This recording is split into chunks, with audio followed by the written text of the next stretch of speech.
Dans l'Évangile, on trouve dans la bouche de Jésus des paroles vigoureuses dans le style des prophètes. « Si vous ne croyez pas que je suis, vous mourrez dans vos péchés. » Jean 8, 24.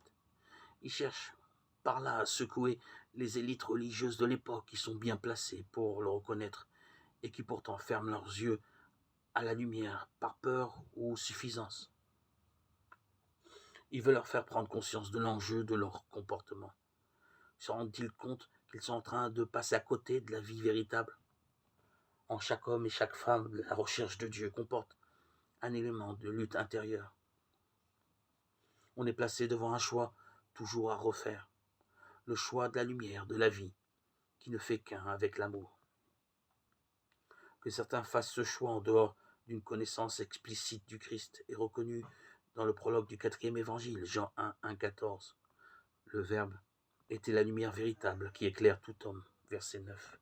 À cet égard, les chrétiens des premiers temps parlaient des semences du Verbe répandues à travers le temps et l'espace.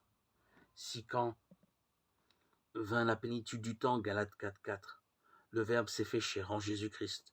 C'est pour enfin enlever toute ambiguïté et rendre possible à toute humanité une communion avec Dieu dans un seul corps.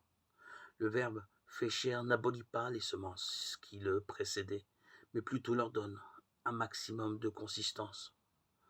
Autrement dit, Dieu appelle chaque être humain par un chemin connu de lui seul. Mais ce chemin est le Christ.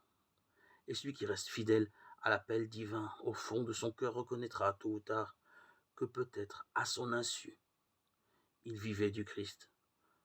Ce n'est pas en me disant « Seigneur, Seigneur » qu'on entrera dans le royaume des cieux, mais c'est en faisant la volonté de mon Père qui est dans les cieux. Matthieu 7, 21.